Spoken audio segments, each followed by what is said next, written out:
Hello guys, a new tutorial. I will show you how to install Adapta Theme on Linux Mint 19. First, we must add the repository. So let's copy this and open terminal.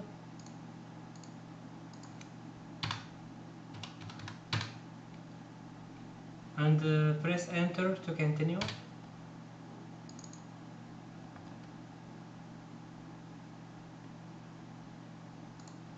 And then we must update.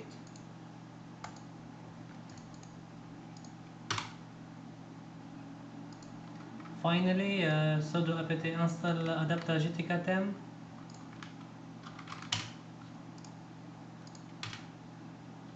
And yes to continue. Okay, the installation is finished. Let's change the theme. Go to menu and search for appearance, and this is adapter.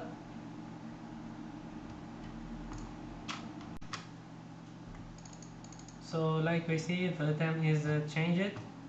We can use another adapter, adapta-gtk or adapta-nocto. But I think the first is better. This is how to install Adapta Theme on Linux Mint 19. Thank you for watching, and don't forget to subscribe to the channel. Goodbye.